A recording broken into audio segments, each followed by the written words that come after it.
მე ვარ და ვცდილობ გავიცნო გოგო როგორც ღარიბმა. გამარჯობა, ბოდიში არ მინდა რომ შეგატყო, თქვენი სახელი? მეჩქარება ბოდიში.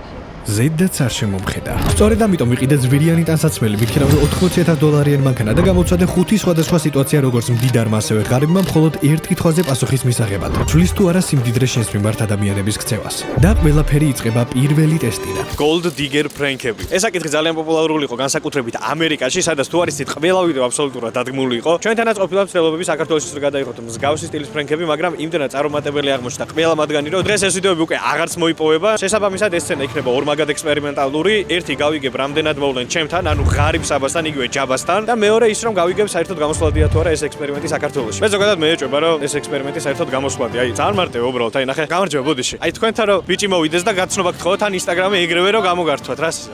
არ ვიცი ინსტაგრამს. კი ბატონო. აი, ამაზე ვამბობდი მე ზუსტად რომ არ მარტივი არის მოკლედ ეს ამბავი. რამდენიმე წუთიანი ლოდინის შემდეგ პირველი გოგოც გამოჩნდა. გამარჯობა. ბოდიში არ მინდა რომ შეგატყოთ, უბრალოდ შორიდან დაგინახეთ და მე დაგეთქვით რომ ულამაზესად გამოიყუროთ. დიდი მადლობა. თქვენი სახელი? მეჩქარება ბოდიში. ეს რაი, კომპლიმენტი კი გაიგო ისე კარგად და მე სახელი ვაიძებ თქვა ჩემ ინსტაგრამამდე ფერმივით. მოკლედ, აქ უნდა გითხრათ ერთი მთავარი რაღაცა და თან კამერის ახალ რაკურსას დავამატებ, აქედან მოგიყვებით რაღაც ისტორიებს. იქიდან გამომდინარე, რომ სტანდარტული pick-up line-ით რო ვიხდი რომ მთელი დღე მომიწევდა იქ ყოფნა და უარების ატანა, გადავწყვიტე ესეთი რაღაც. ალბათ ერთხელ მაინც გვინახავს ყველას ინსტაგრამზე Reels-ი, როდესაც Ray-Ban-ის სათულებით აღჭურვილი ბიჭი მიდის გოგოსთან და პირდაპირ შუა ქუჩაში ცდილობს მის გაცნობას სხვადასხვანაირი ხრიგით. და ამ ადამიანის პროფილზე თუ გადავალთ, ალბათ ხშირად აღმოაჩენთ, რომ ისინი არიან coach-ები, რომლებიც ასწავლიან გოგონებთან მისვლა სხვადასხვანაირი ხრიგით და მეც გადავწყვიტე რომ ამ coach-ების ხრიგები გავამეყენებინა იმისთვის, რომ მეც უფრო ეფექტური ყოფილიყავი და ვიდეოც უფრო სანახაობრივი გამოსულიყო. სტანდარტული გაცნობის მცდელობის შემდეგ კი გამოვიყენე ვიქტორის ხრიგი, რომელიც ამბობდა, რომ ჯერ გოგო უნდა დამებნია და შემდეგ მოულოდნელად გადასულიყავი საქმეზე. აუ, უკაცრავად, თქვენ ვოლტის კურიერი ხარ?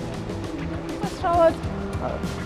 არ და მაშინ ინსტაგრამი რომ მომწეთ მეთქი ვარა. ანუ არ წერის ეგ ხრიკი. მესამე ხრიგი თუ კი მინჯე კიმს დაუჯერებთ, ეს არის იუმორი. ანუ ხუმრობანარივი pick-up line-ით მისვლა გოგოსთან.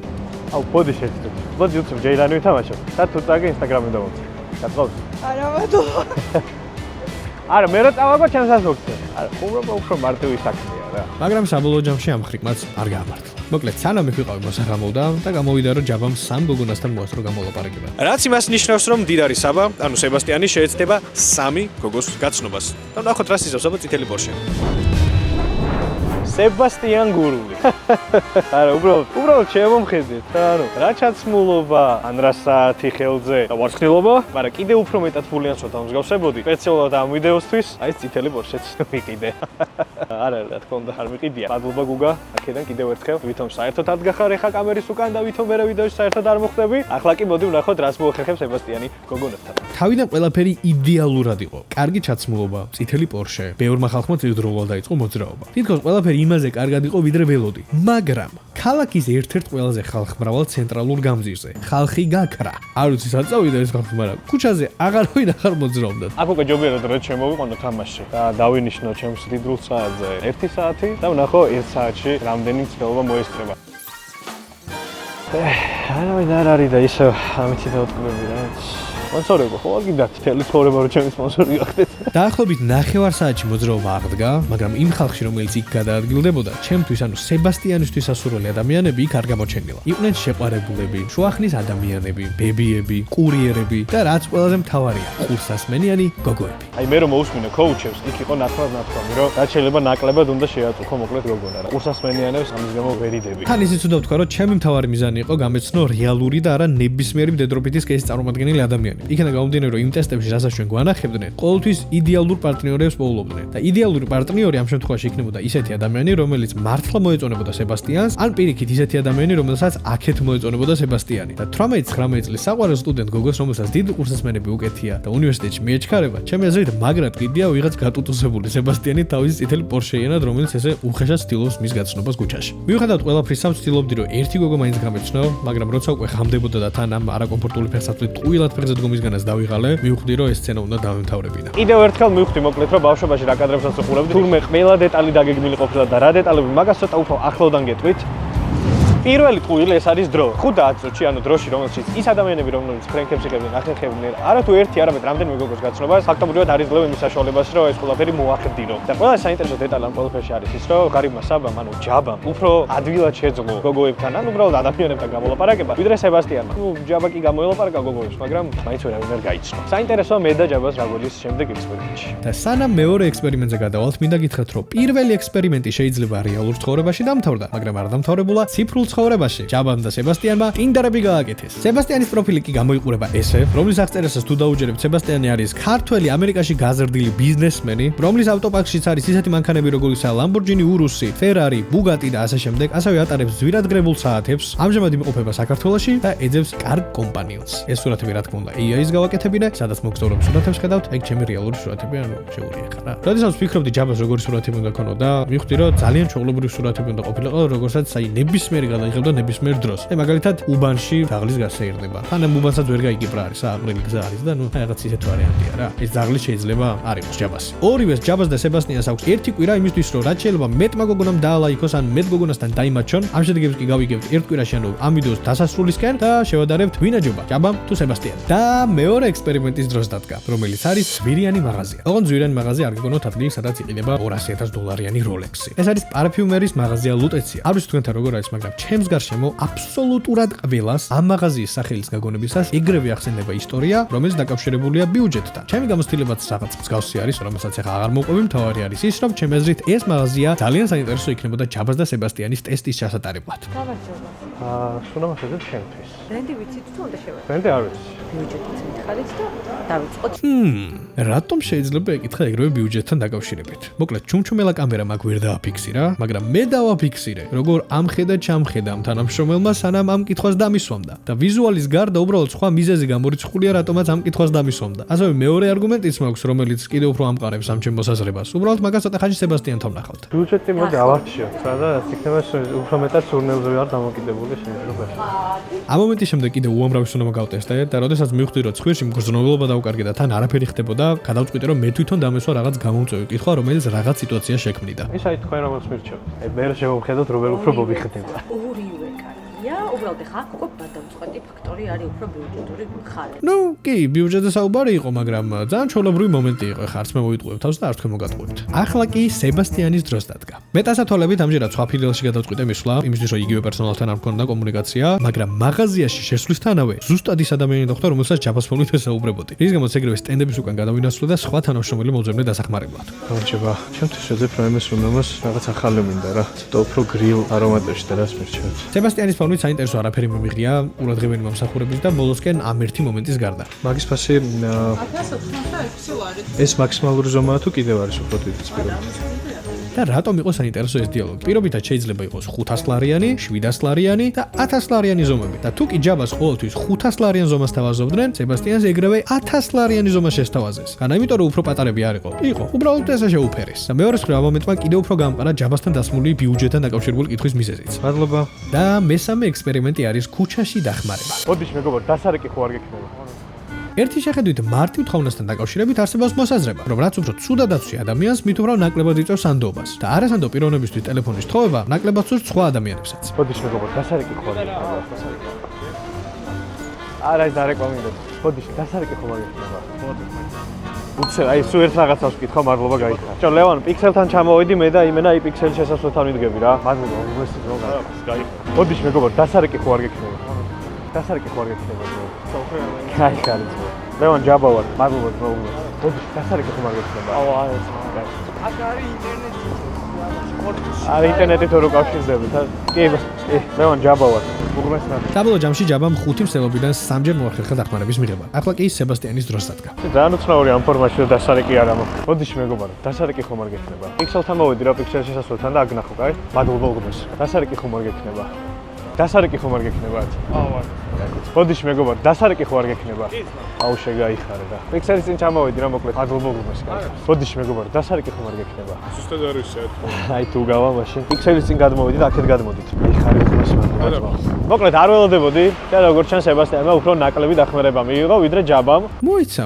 მოიცა. სამჯერ დარეკა სებასტიანმას და სამჯერ დარეკა ჯაბამას და რანაირად უფრო ნაკლები დახმარება. მოკლედ როგორც მივხვდი, ოღონდ ეხლა მონტაჟის დროს ეს ყველაფერი გამოიწვია ადამიანების პასუხებმა და თანაგრძნობამ. სებასტიანს როდესაც უარს ეუბნებოდნენ დახმარებაზე, უბრალოდ ცივ არას ეუბნებოდნენ და მიდიოდნენ. მაგრამ ჯაბას შემთხვევაში, როდესაც ვერ ეხმარებოდნენ ჯაბას, ყოველთვის პოულობდნენ რაღაც გამოსავალს. მაგალითად, ამ ბიჭმა დასარეკი არ მაქვს, მაგრამ ინტერნეტი მაქვს, შემიძლია გაგიზიარო. მეორე ბიჭმა წინ თუ გადახვალ გზაზე კორპუსთან Wi-Fi სიჭერს და შეგიძლია დარეკო. ამ დროს საერთოდ სხვა ადამიანი გამოჩნდა, რომელმაც აქეთ შემომთავაზა დასარეკი მაქვს და ხომ არ გინდა დარეკო. ანუ რეალურად ჯაბამ 5-დან 5 დახმარება მიიღო, იმიტომ რომ ყველა ეხმარებოდა და ზუსტად ამიტომ მქონდა ალბათ განცდა, რომ სებასტიანს უფრო ნაკლები ადამიანი დაეხმარა ვიდრე ჯაბას. მოკლედ აქედან დასკვნა. ის ფრაზა სანდობასთან დაკავშირებით ჩვენს ქვეყანაში არ მუშაობს და ისეთ უბრალო ადამიანის დახმარება, როგორც ჯაბა არის, ყველას უნდა. და ძალიან მიხარია სხვადასხვა ეგ ფაქტი. და შემდეგი ექსპერიმენტი არის მდიდრული რესტორანი. მოკლედ მოვედი რესტორან ფილინში, რომელიც მირჩიეს მაშინ, როდესაც ვიკითხე, რომელი იყო ყველაზე ლაქშერი რესტორანი მთელს თბილისში. სხვადასხვა ბევრი არ გქონია. ბევრი კი არა, ერთიც არ გქონია მგონი. ძალიან გამიჭირდა მოკლედ ამ ლაქშერი რესტორნის პოვნა. უცხოეთში ძალიან ბევრი ესეთი რესტორანი, სადაც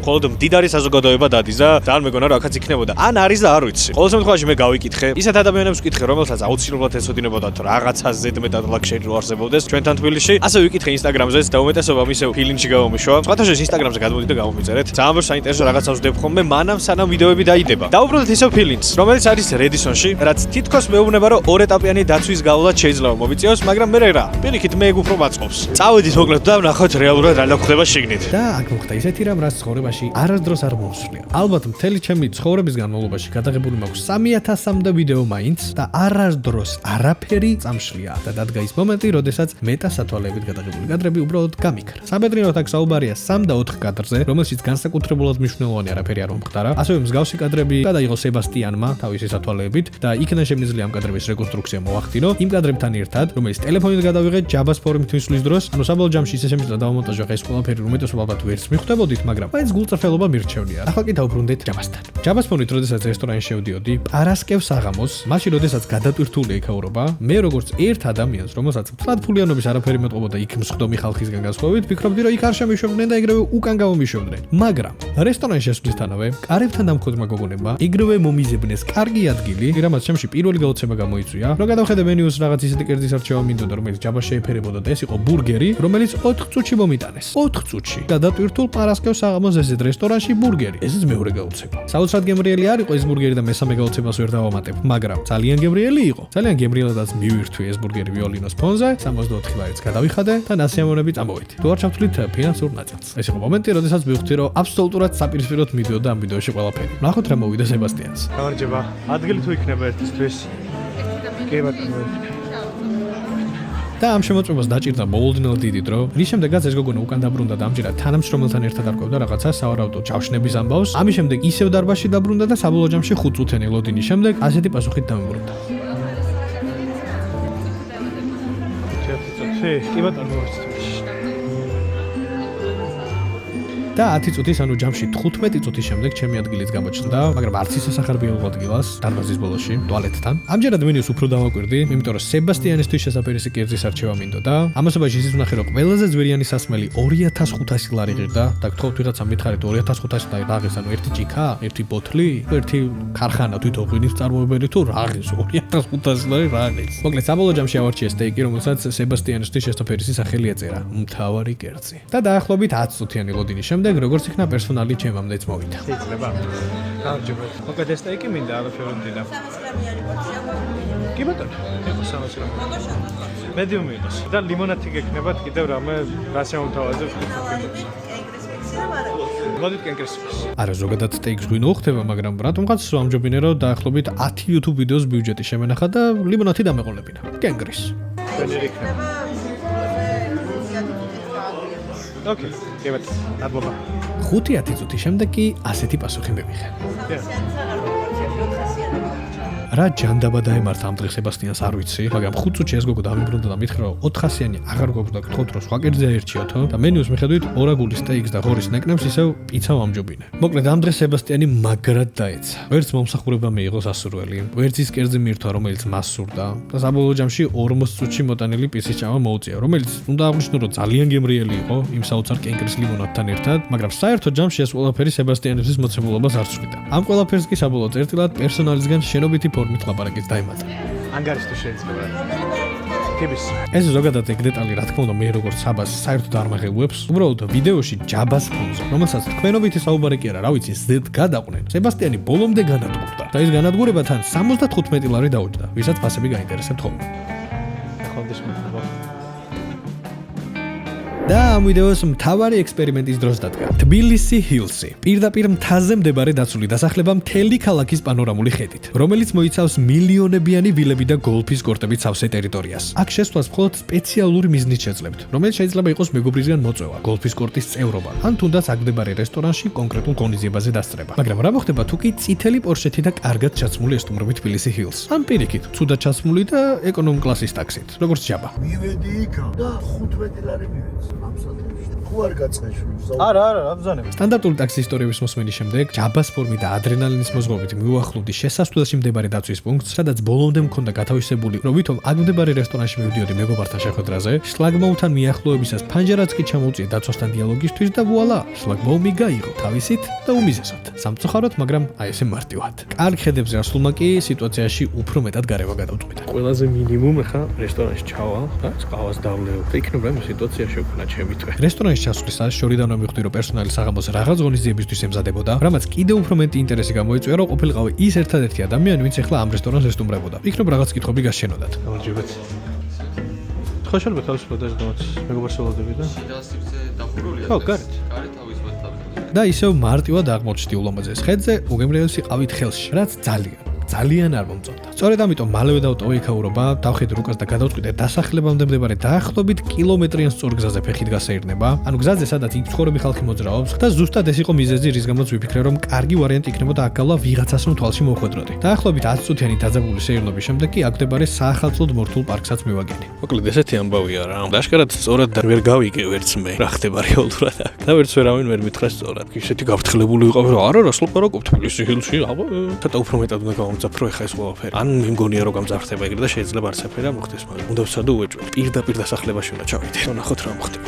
ეს რა არის? ჰამაკია ეს? ესეთი ჰამაკი პირველად ვნახე. აი ჰამაკი, ანუ შეზლონგი ჰამაკია. შამაკი არის ეს. შეზლონგი ჰამაკი. ან ჰაზლონგი. იმდენად მშვიდ ადგილზე ვარ, რომ ამშვიდებს აქაურობ, მაგრამ თან დაზაბული ვარ, იმიტომ რომ აქ არ უნდა ვიყო. პარკში გატარებული დროის შემდეგ გავაგზავნე დასახლებისკენ სეირნობა, ნელ-ნელა დაძაბულობაც მომეხსნა და ამ ადგილის გათავისებას დავიწყე და როდესაც გზაზე მდებარე სავარჯიშო ზონაში რამდენიმე კადრის გადაღება გადავწყვიტე, დაძაბულობა ამჯერად მაღალი დოზით დაბრუნდა. ზუსტად შუა გზაზე დაბურულ შუშებიანი შავი მანქანა გაჩერდა და ადგილიდან არ იძროდა. მაქსიმალურ ვცდილობდი მანქანას მოვეფარო, არის ჯერჯერობით გასმა. არ მინდა რა, მინდა რომ მივიდე დასახლებამდე. აქამდე თუ მოვედი, აი ეხლა ნამდვილად არ მინდა რომ გამაჩერონ რა. ცოტა იქ ხარეს გამოვედი და ეხლა ვიცი საერთოდ. მე მგონი yes. საბედნიეროდ საბოლოო ჯამში აღმოჩნდა, რომ მანქანაში მყოფ ორ ადამიანს უბრალოდ საახალწლო პარკში სურათების გადაღება უნდოდა. ანუ უკვე ისე გავთავაზდი, რომ შტატივზეც კი დავაყენე კამერა. ეტაპი არის ცოტა უკვე მასშტაბური ისეთი, რომ ვიღაცა რომ დავინახავს, ხვდება რომ ვიღებ. აჰა, თავისუფლად საჩემოვიდი. საინტერესო ამბავი იწყება ეხლა მგონი. იმიტომ რომ როგორც ხედავთ, ჩემს უკან არის უზარმაზარი ვილა. ეს ერთი, ეს მეორე. შემოვედი უშუალოდ დასახლებაში და აურაც უკვე სხვანაირია რა. აქ უკვე გზნობრო თვითონ იმ სახლებში ვინც არის, მე ჩემს უკანაჩას. იქნებ დამინახოთ. თვითონ მაცხოვრებლები გავუჩნდება კითხვა ვინ ჯანდაბა. რეალურად მაგისტრი შემოვიდა. უნდა ვაღიარო ისიც, რომ ვერადოს წარმოვიდგენდი, რომ თბილისში მსგავსი ადგილი არსებობდა. მეგონა რომ ამერიკის რომელიღაც დასახლებაში გადავადგილდებოდი. თავი მგონი აი ჯეტია ხუჩი ფრენკლინის დასახლებაშია. აი კარი სადღაც ფრენკლინის სახლი ჩემს უკან. ანუ რეალურად იმ დონეზე შემოვიდი, რომ იმის რამეჯი რო ქონოდა, მოვიდოდნენ რა. აი რაღაც მანქანის ხმარა. აბა მოდი, მოდი, შემოვხვი. წავით. უნდა აღვნიშნო, რომ ეს იყო დაცვის მანქანა, რომელმაც ამ დღეს არაერთხელ ამიარა ჩამიარა, მაგრამ არც კი შეუმჩნევია. განსხვავებით მეორე დღისა, რომელსაც ცოტა ხანში ნახავთ. ესე იგი რესტორანში ვიყავით, გოლფის კლუბისკენ ვიყავით, მინდა იქით კიდე ვილების გაგრძელება. მოკეთ გადავწყვიტე, რომ ის ბოლო ლოკაცია დავუტოვო სებასტიანს. იმიტომ რომ მე როგორც ჯაბამ საკმარისზე მეტი გავაკეთე, ესე ვფიქრობ. მიუხედავად იმისა, რომ სებასტიანი მდიდარია და ბევრად უფრო შემჩნეველი იქნება, მეც არ ვფიქრობ, რომ თქვა შემჩნეულად ვიარე ახლა აქ. და მოკლედ, ჩემთვის რამდენიმე დღე გავა, მაგრამ თქვენ, აი ეხლავე ნახავთ თუ რა მოვა სებასტიანს. მოგესალმებით, მოკლედ, სებასტიანი პირველად ატარებს პორშეს ცხოვრებაში. სებასტიანი კი არა, საბარა რა სებასტიანი. მე და გუგა ვართ. და ამოვედი სპეციალურად მეორე შესასვლელი და ვიცი რომ აქედან თული არის უფრო მეტად. ჩემს უნდა ვიტყვი რომ გადავეგო დაცვასთან. შენ ძმა, მე მგონი არზი ხარ პირველად. არა ხარ რომ დავამუღამე. შენ ჩაცმულობას როგორ უხდება ეს მანქანა? მე მგონი არასწორად ვიცმევდი 2 წელი. მოვიდით ხა, ამას თუ დაცვა იქნება თუ არა და დავრეკა. გაგვიღეს. მადლობა. ცოტა მაგრამ უნდა მიაჭიროს მან. აი ეს არის პორშე რა ბიჭო. ანუ კამერაში დაინახეს წითელი პორშე სებასტიანი. და მოკლედ რა ჩვეულებრივად შემოვედით. გუგა არაფერი არ ფიქრო ხა ბიჭები ვართ მაგაცები ვართ. წადი ძმა უმალე. ნახე რა მაგარი ხედია. არა ბიჭო ეს არის რაღაცა აკრა ცხოვრო. ბიჭო რითი დასახლებელად დაიხალე. აი ფრენკლინის სახლი ძმა. აი შედიხარ მენშენში შიგნით დაგხვდება ჩოპი თუ ჩაპა თუ რა ქვია იმას დამავიწყდა. ჩაპა ჩემი ძაღლი. აი ეს მევასება ამერიკული რა პირდაპირ მანქანა მიაყენე. გოლფის კორტებზე დაგიყვანე ხა გუგა. მე უკვე შევიფერე მართლა ბიჭო. ვა დაცვა. რა ვიფიქრიცი? ფადე ხამდესო დავკატავთ შესამჩნევები თუ არ გავხდით მეთქი რა. თუ გაგვაჩერეს რა თქვი? ტარებას ვასწავლებთ. უი, მაგას საახალწლო პარკს განახმე ხა მეში. მოკლედ მე და გუმა პორშეთი მთელი თბილისი ჰილსი უპრობლემოდ მოვიარეთ და სანამ ტერიტორიას დავტოვებდით, ვიფიქრე რომ საბოლოო სიტყვის ჩასაწერად საახალწლო პარკთან გაჩერება კარგი იდეა იქნებოდა. რადგანაც დაცვამ კიდევ ერთხელ აგვიარა, ამჯერად ძალიან ახლოს და ძალიან მშვიდად და რომ მეგონო რომ ყველაფერი რიგზე იყო, მოხდა ის, რასაც მთელი ვიდეოს განმავლობაში ყველაზე ნაკლებად ველოდებოდი. გამარჯობა. ბატონო? არსად რესტორანში ვიყავით და გამოვისეირნეთ რა. რაიმე პრობლემა ხომ არ არის? ხარ მომწერეთ რომ ხარ ვათვარიელები და მაგას. ხო. აი ერთი ფოტოს გადავიღოთ რესტორანში ვასთან რა. აი ეს ადგილი მომეწონა უბრალოდ და მეთქი გავჩერდები ფოტოს გადავიღოთ ხოდა. კი ბატონო. უი, კარგი. მაგაიწყო მაშინ მადლობა. ნახავდეს წარმატებები. ასევე. ეხლა მე ვფიქრობ რა უნდა თქვა, იმიტომ რომ გამისწორდა. ყველაზე მეტად რაც მისწორდება არის ის, რომ ყველაფერი საპირისპირო წავიდა რა. ანუ წარმოიდგინე, აქ ვიყავი ჯაბა, ფეხით შემოვედი და რაც ეხლა გავაკეთე ეგ ფეხით ვქენი. და რამდენად შესამჩნევი უნდა ყოფილიყავი და არაფერი არ მომხდა. და ეხლა მოვედი როგორც სებასტიანი და ეხლა გავხდი შესამჩნევი. თან კაი ის ყავთ სტაფი. კი. იმიტომ რომ დაცვა ეხლა პატივისცემით და ჯიგრულად გველაპარაკებდა. კაი ადამიანი იყო რა. მოკლედ რა მე და გუგა შევთანხმდით ეხლა ისეთ რაღაცაზე. იმდენად ჯიგარი იყო ეს ადამიანი ეხლა ვინ გაგვაჩერა ჩვენ. რაც იმ ადამიანს უთხარით მართლა. შეიძლება ცოტა ვიაფერისტეთ, მაგრამ აფერისტობა რო არ გამოვიდეს. გვინდა რომ მართლა ეგრე გავაკეთოთ. ანუ მოვედით აქ, შევედით, მართლა გადავიღეთ და ეხლა მართლა წავალთ რესტორანში. სებასტიანი ყავას მიირთმევს. ერთი იმაში არ გაგვიმართლა რომ სამზარეულო არის დაკეტილი რა. არა და გამიგე რომ კაი ბურგერები, კაი პიცა, კაი რაღაცა, კაი. ეს არის გუგას ბურგერი უკვე პენტისის ნებისმიერ ფილიალში გაყიდვაშია. ეხლა მეცილება რომ დავდგით მაგას. შენ ხო ეს კონდა აქ. ნახე ეხლა მე რა გავჩიტო. არ ვიცოდი და ჩამეს და იდეალური პლეისმენტიც ვა. ეხლა ნახავ ჩემი არხის მეგობარი ჯოი როგორ ხდება გუგას ბურგერს. მართლა მაგრამ ხდება. მოკლედ ბიჭები სამშვიდობოს ვართ. ძალიან მაგარი რაღაც მოხდა. ჯაბასთანაც ისეთ რაღაც მოხდა, რაც არ ველოდებოდი. სებასტიანთანაც ისეთ რაღაც მოხდა, რასაც არ ველოდებოდი და სტუდიას დავამატებდი. იმას დავამატებდი რომ აქ ცხოვრობდი ის რა. მე მეგონა იცი რა სიტყვები? გამოიწერეთ არხი და დავაიგეთ რა. აბარა, თან ჩემი არხი, გუგას არხიც. 100,000 გამომწერზე ისეთ რაღაცას ვაპირებ, რაც არასდროს არც ერთ ქართველ YouTube-ს არ გავუკეთებია და თან რომ გავაკეთებ იმის მერეც ძალიან დიდი ხანი ვერავინ არ გააკეთებს რა. გეტყვი. და რა მოხდა Tinder-ზე? მოკლედ სებასტიანმა ერთ კვირაში შეძლო და არც მეტი არც ნაკლები 54 ლაიქი და 17 მატჩი დააგროვა. Tinder-მა ესეთი შეტყობინებაც გაუმიგზავნა, შოქში იყო აპლიკაცია. რაც შეეხება ჯაბას, 3 დღე იყო გასული, როდესაც 1 ლაიქი აღინიშნებოდა მის ანგარიშზე და ამ დროს Tinder-მა მისი აკაუნტი დაბლოკა. გავაგზავნე აბსოლუტურად ყველანაირი რეკვესტი, ვერიფიკაცია, შემდეგ, მაგრამ ეს აკაუნტი ვეღარ აღდგა და დარჩა ჯაბა 1 ლაიქით, რომელსაც ვერსი გამოელაპარაკა. რაც არ უნდა იქნა დარწმუნებული ვარ, რომ სებასტიანმა მაინც მოუგო. ბოდიში გოგონებო, ვისაც სებასტიანის სახელით გაგეცანით. არ არის ადამიანი რეალური, მაგრამ რეალური, რა ვიცი, აგენა ვარ და Instagram-ი მიზერი აღწერაში, ასე რომ გონი დრო რა დავამთავრებთ, მაგრამ აქედან არა. სებასტიანი და პორშე და არაფერი.